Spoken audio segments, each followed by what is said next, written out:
नमस्ते बच्चों। आज हम कक्षा 10 में हमारा सामाजिक विज्ञान का टॉपिक चल रहा था उसमें हम अगले टॉपिक पर चर्चा करेंगे। और आज इस वीडियो में हम सिख धर्म का प्रादुर्भाव एवं विकास के बारे में जानकारी हासिल करेंगे। इस टॉपिक के अंतर्गत जो प्रमुख सिख गुरु है उनके बारे में हम विस्तारपूर्वक टिप्पणी लिखेंगे और आपको पढ़ाने की पूरी कोशिश करेंगे।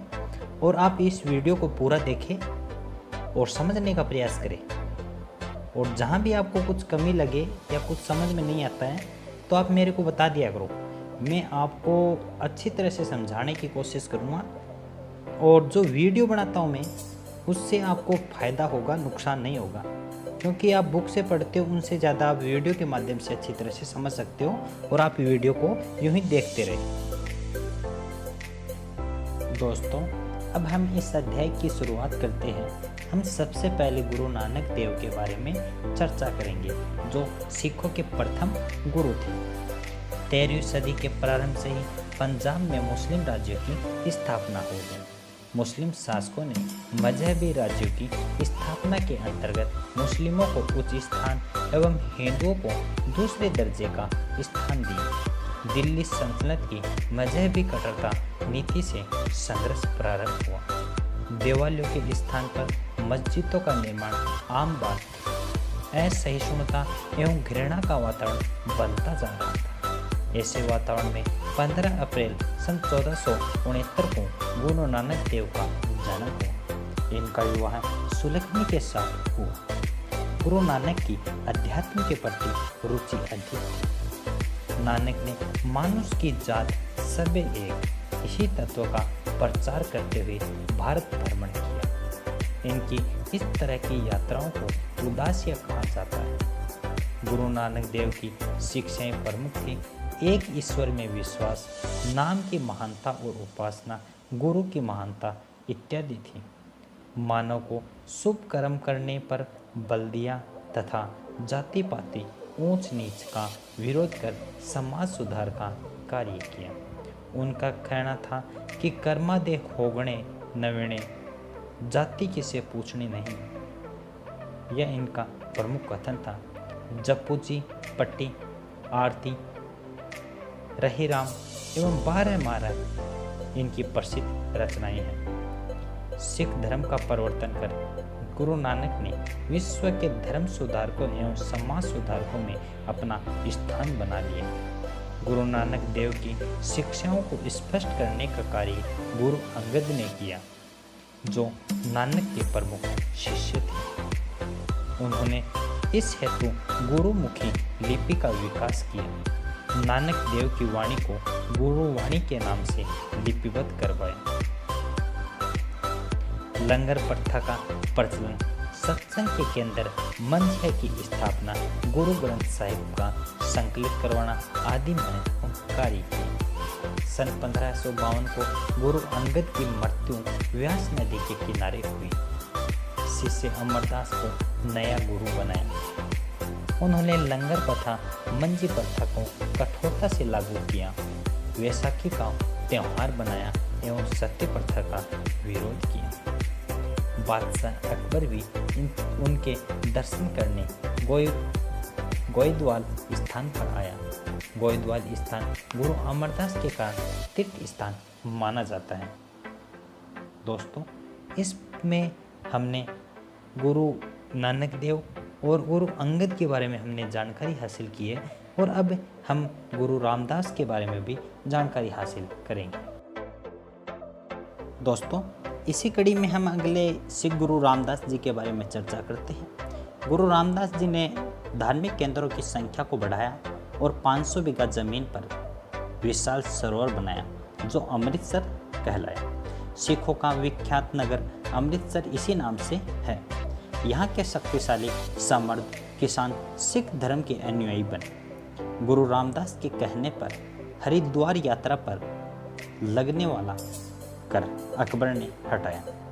अकबर से मित्रता रखकर रामदास ने सिखों की संख्या में वृद्धि की। गुरु रामदास ने गरीबों को दान देने की मसंद प्रथा का प्रचलन किया।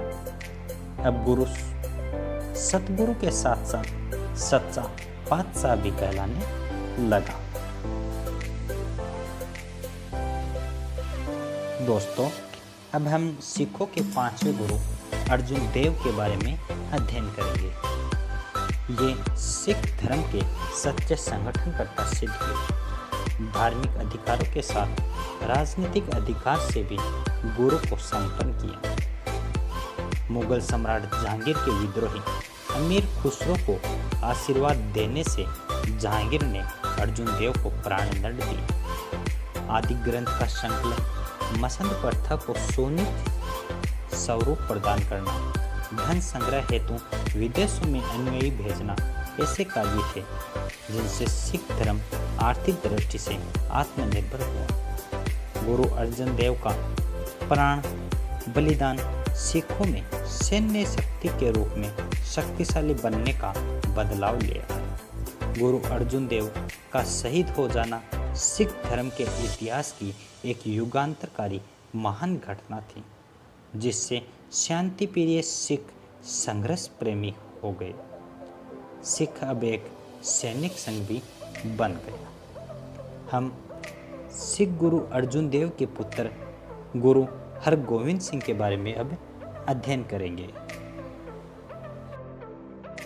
दोस्तों, अब गुरु हरगोविंद सिंह के बारे में अध्ययन करते हैं।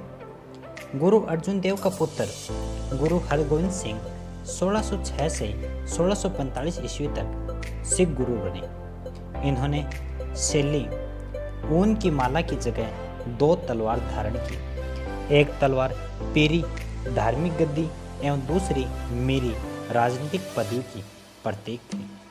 भेंट में धन के स्थान पर अस्त्र शस्त्र लेना प्रारंभ किया।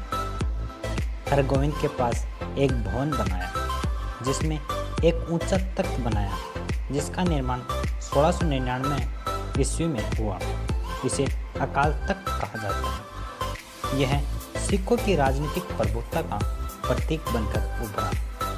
जहांगीर ने गुरु अर्जुन देव का आर्थिक जुर्माना पुत्र हरगोविंद से वसूल करना चाहा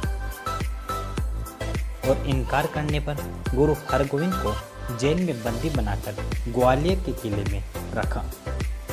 हालांकि हरगोविंद सिंह ने सिख पंथ को सैनिक रूप देने का कार्य प्रारंभ कर दिया था, परंतु बाद में सिख गुरु हरिराय, हरिकृष्ण, तेग बहादुर सिख पंथ का प्रचार करने का कार्य ही किया।